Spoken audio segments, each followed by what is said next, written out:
మీద పడి. ఇప్పుడు చెప్పండి, మానవుడు ఎవరిని ఎత్తుక్కుంటూ వస్తున్నాడు చెప్పండి? దేవుడిని ఎత్తుక్కుంటూ వస్తున్నాడు. ఏం చేద్దామని? సన్మానం చేద్దామని కాదు, ఏం చేద్దామని? గౌరవించలేకపోయామని క్షమాపణ చెప్పడానికి కాదు, ఏవి చేయడానికి? ఆయన పట్టుకుని సిలువేయడానికి. గుంపులు గుంపులుగా తిరుగుతున్నారట, పుంకాలుగా తిరుగుతున్నారట, కత్తులు పట్టుకుని తిరుగుతున్నారట, గుదియలు పట్టుకుని తిరుగుతున్నారట. ఏం చేయడానికి రా ఆయనంటే, అదిగో చూడండి, చంపేయడానికి తిరుగుతున్నారట. మానవ హృదయాలు ఎరిగిన దేవుడు, మానవ కోరిక ఎరిగిన దేవుడు, మానవ ఆలోచన ఎరిగిన దేవుడు. ఈ మానవుడికి అత్యధిక కోరిక ఏంటంటే వాడిని చంపాలనుకుంటున్నాడు. నన్ను చంపాలనుకుంటున్న మానవుడికి వాడు ఆశ గల ప్రాణాన్ని తృప్తిపరచాలనుకున్నాడో ఏమో తెలియదు, కానీ వాళ్ళ కోరిక ప్రకారం ఆయనే ముందుకెళ్ళి మీరు ఎదుగుతున్న క్రీస్తుని నేనే అన్నాడు. ఏం చేసుకుంటారో చేసుకోండి. కొరడాలతో కొడతారో కొట్టండి, మోకం మీద ఉమ్మేస్తారో కొట్టండి.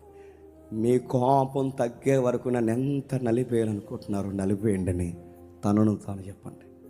అప్పగించేసుకున్నాడు అంట. తనను తాను అప్పగించేసుకున్నాడు. ఎంత నడుతున్నాను? ఒక కోడిని నలిపేసినట్టుగా, ఒక మేకని నలిపేసినట్టుగా, ఒక మోగ జీవుని నలిపేసినట్టుగా, అంతకన్నా దారుణంగా నలిపేశారు. చూడండి, వాళ్ళ కోపం తగ్గిందా? 40 దెబ్బలు కొట్టి వదిలేండి జడ్జిమెంట్ ఇచ్చే లోపే అన్నారు, ఆయన వదలడానికి వీల్లేదు. మా కోపం ఇంకా తగ్గలేదు. సాధారణమైన మరణశిక్ష చేయకూడదు ఆయనకి. గోనెపట్ట కప్పాలి, ఎముకలు కనబడేలా కొట్టాలి, బయటికి లాగాలి, హేళన చెయ్యాలి. మేము చూస్తుండగా మా పగ సల్లారేలాగా ఆయన తలకి ముళ్ళ కిరీటం పెట్టాలి. ఇంకా మాకు పగ చేరలేదని బయటికి లాగాలి, అవమానించాలి. క్షణాలలో వాళ్ళు పక్కా స్కెచ్ చేసి కూర్చున్నారు. ఇక్కడ జడ్జిమెంట్ ఈకి ముందే, అక్కడ ఇంకా జడ్జిమెంట్ ఈకి ముందే, జడ్జిమెంట్ మీకు నచ్చింది చేసుకోండి అనే లోపే సిలువ రెడీ చేశారంట. అంటే పక్కా ప్లాన్లో ఉన్నారంట. మిరేకులు వేయడానికి బ్రేకులు రెడీ చేసేస్తారు, కొయ్యి గేలలు తీయడానికి కొయ్యని రెడీ చేసేస్తారు.